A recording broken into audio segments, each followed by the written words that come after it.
બટાકાની સબ્જી રહે એમ ને? ગોઠણ મગ મગ આ દાળ કઈ ગુજરાતી દાળ છે કે તીખી? ગુજરાતી દાળ છે. પેલો સૌથી પહેલા લાડવો આવી ગયા. ભાત,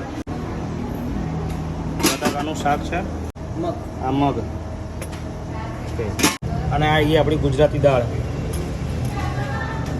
હવે એક રીતે પ્રસાદી જ કહેવાય ને, પણ કોઈ બગાડ ના કરે એના માટે એક રીતે 70 રૂપિયાનું ટોકન લેવું પડે છે. એક રીતે આપણે નોર્મલી ઘરમાં જે રીતે આપણે ખાવાનું બનાવતા હોઈએ જે રીતે ઘરનું ખાવાનું હોય ને બસ એવી રીતે, અને એકદમ શુદ્ધ અને સાત્વિક, કોઈ જાતનું ડુંગળી લસણ કે પછી કોઈ જાતના આદુ કે મસાલા વાપરવામાં નહીં આવતા. કેમ છો બધા મજામાં?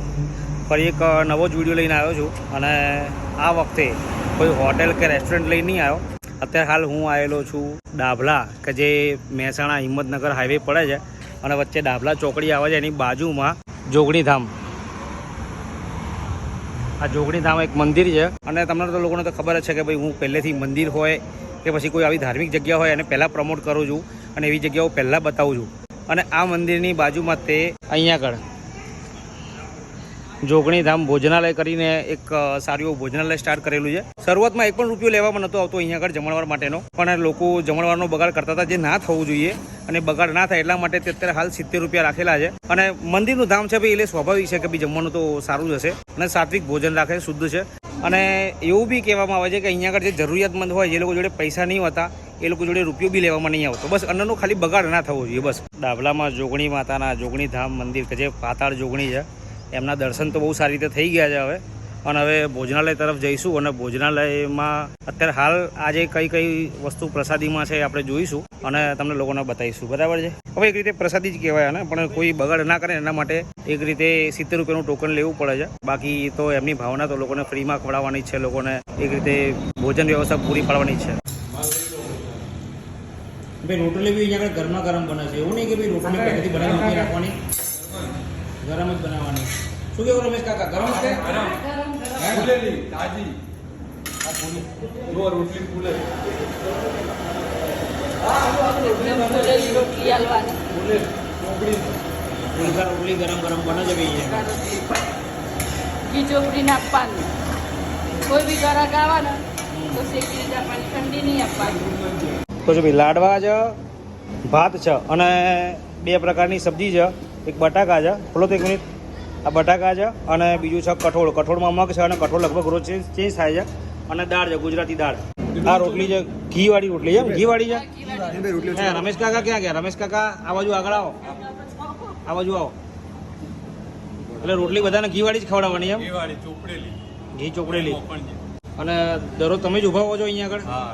બસ ત્યારે આપણે આપણી થાળી લઈશું અને જમીશું. અહીંયા આગળ દરેક વર્ગ માટે, એવું નહીં કે ભાઈ કોઈ ઊંચ નીચ છે, કોઈ ગરીબ છે, કોઈ અમીર છે, એના માટે અહીંયા આગળ દરેક વર્ગનો માણસ આરામથી, પ્રેમથી અહીંયા આગળ જમી શકે છે. અને બીજી એક ખાસ વાત અહીંયા આગળની તમને કહી દઉં, આ મંદિરની આ જગ્યા વિશેની, કે ભાઈ અહીંયા આગળ કોઈ જાતનું દાન ભેટ લેવામાં નથી આવતું. એક સારી બાબત કહેવાય કે કોઈ જાતનું દાન ભેટ લેવામાં નથી આવતી. અહીંયા આગળ સ્વેચ્છાએ અહીંયા આગળના જે સંચાલક છે, જેમને આ મંદિર બનાવડાવ્યું છે, એ સ્વેચ્છાએ લોકોને જમાડે છે. એ સારી બાબત કહેવાય. ચલો આપણે રહીએ, આપણી થાળી લઈએ છીએ અને જમીએ. ચલો.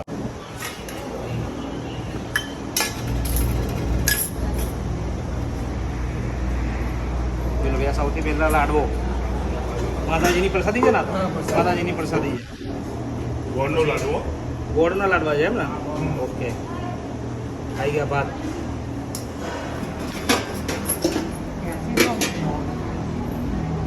બટાકાનું શાક છે, આ મગ.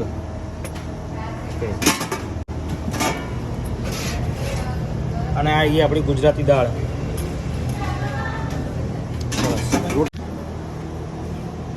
આવી ગઈ રોટલી. બધું અનલિમિટેડ છે, એવું નહીં કે ભાઈ લિમિટેડ માટે મળશે, એવું કશું જ નહીં. તમે અનલિમિટેડ તમે અહીંયા આગળ જમી શકો છો ભરપેટ. જો ભાઈ ગુજરાતી દાળ છે, ભાત છે, અને માતાજીની પ્રસાદી, ગોળનો લાડુ જો દેશી ઘીમાં, અને ઘીવાળી રોટલી, પછી મગનું શાક છે, બટાકાનું શાક છે, અને ભાત છે. ભાઈ એક રીતે આપણે નોર્મલી ઘરમાં જે રીતે આપણે ખાવાનું બનાવતા હોઈએ, જે રીતે ઘરનું ખાવાનું હોય ને બસ એવી રીતે, અને એકદમ શુદ્ધ અને સાત્વિક, કોઈ જાતનું ડુંગળી લસણ કે પછી કોઈ જાતના આદુ કે મસાલા વાપરવામાં નહીં આવતા, સિમ્પલ રીતે બનાવવામાં આવેલું છે. હવે આપણે ટ્રાય કરીએ. ચલો, વધારે ટાઈમ વેસ્ટ નહીં કરવો, ભૂખ બી લાગેલી છે હવે તો.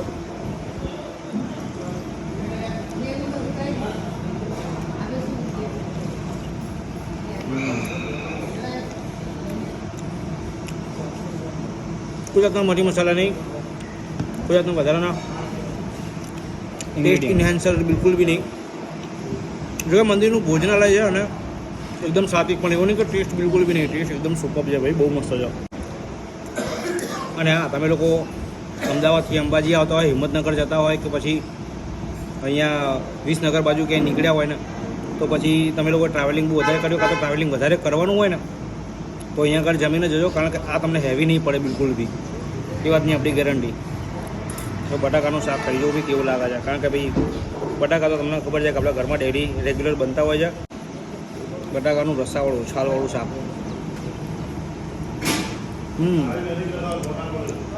સેમ મારી મમ્મી જે ઘરે બનાવે છે ને એવું. ચૂરમાના લાડુ આપણે જે ઘરે કહેતા હોય ને ચૂરમાના લાડુ, બસ એ પ્રમાણે.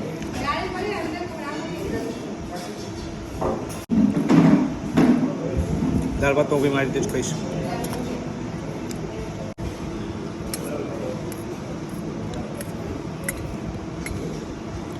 તો બટાકાનું શાક, ભાત અને દાળ મને જે રીતે ખાવું પસંદ છે ને એ રીતે.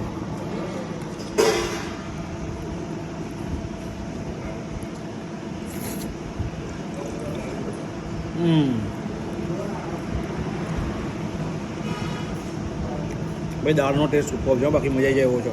અને હા, બીજી ખાસ વાત કે છાશ અહીંયા આગળ તમને મળે છે, પણ એને એક્સ્ટ્રા તમારે આવવા પડશે. છાશ આપણે 10 રૂપિયાના 2 ગ્લાસ છે ને? હા, 2 ગ્લાસ થાય. 10 રૂપિયાની થેલી આપશે, જેમાંથી 2 ગ્લાસ બને છે, એટલે સારું જ કહેવાય. 10 રૂપિયામાં 2 ગ્લાસ કંઈ ખોટા નહીં. હવે ત્યારે ગરમીનો ટાઈમ છે, તમે લોકોએ કદાચ વિડીયો જોતા હોય તો કદાચ ગરમી જતી બી રહી હોય, તો છાશ લેવી હોય તો લેવી, ના લેવી હોય તમારી મરજી. બાકી અત્યારે તો ગરમીનો ટાઈમ છે એટલે છાશ મેં લીધી છે જોડે, અને મજા આવશે. એકદમ ઘર જેવું શુદ્ધ અને સાત્વિક જમવાનું છે ભાઈ. આ ખાશો તો તમને કોઈ તકલીફ બિલકુલ બી નહીં થવાની.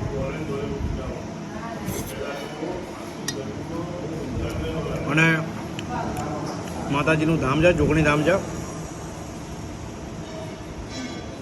બસ અહીંયા આગળ તમે લોકો નીકળતા હોય વિસનગર કે પછી ડાબલા ચોકડી છે, તો અહીંયા આગળ અચૂકથી ઊભા રહેવું, દર્શન કરવા, માતાજીના ભોજન પ્રસાદીનો આનંદ માણવાનો, અને પછી આગળ વધવાનું. માતાજીના આશીર્વાદ લઈને પછી આગળ વધવાનું.